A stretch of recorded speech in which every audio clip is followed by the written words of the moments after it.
अच्छा है भैया, हम राजेश राज शीतल अपने रियाज के वीडियो में सब भोजपुरिया भाई के गोड़ छुके गोड़ लागतनी। आई एक बार फिर तहे दिल से स्वागत बंदन अभिनंदन करतनी कि हमरा वीडियो के रउआ लोगन देखतनी, लाइक करतनी, कमेंट करतनी, सब्सक्राइब करतनी, अपना छोट भाई के प्यार दुलार सम्मान देतनी। कमेंट में कुछ लिख के आइल बा कि ड्राइवर पे गीत होखे के चाहिए, तो आई रउआ लोगन के बीच में हम एगो ड्राइवर पर गीत परोसतनी। आशा ना पूर्ण विश्वास बा कि रउआ लोगन के पसंद आई और छोट भाई के प्यार दुलार सम्मान जरूर मिली। ऐसे पहले जरूर कह देव कि अपन लिखल गीत गाइले, अपने हाथे बजाइले। अगर एमे बजावला में लेखनी में कोनो गलती हुई तो माफ़ी चाहे।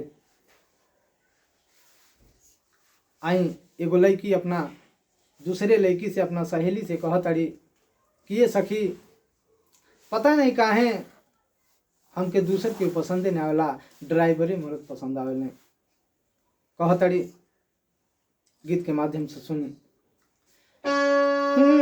ना फौजी ना चाही थानेदार सखिया, ना फौजी ना चाही थानेदार सखिया, हमरा चाही ड्राइवर भतार सखिया, हमरा चाही ड्राइवर भतार सखिया।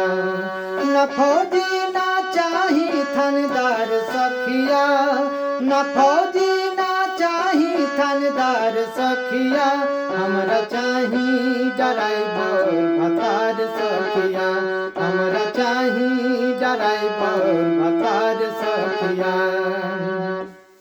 और कहतड़ी, ओ पटना बोकारो धनबाद घूमे झरिया, जबले रही हमारा राजा के नौकरिया।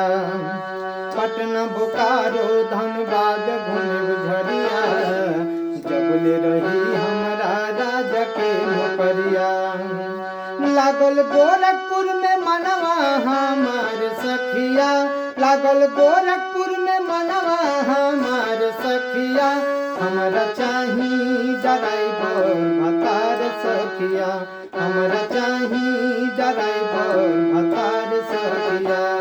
ना फौजी ना चाही थानेदार सखिया, ना फौजी ना चाही थानेदार सखिया, हमरा चाही ड्राइवर भतार सखिया, हमरा चाही ड्राइवर भतार सखिया।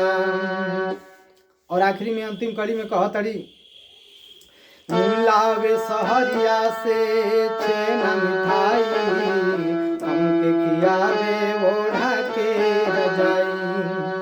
लावे सहरिया से छेना मिठाई, हमके खियावे ओढ़ा के रजाई। राज जाने ना राज सवा गमर सखिया, राज जाने ना राज सवा गमर सखिया, हमरा चाही ड्राइवर भतार सखिया, हमरा चाही ड्राइवर भतार सखिया।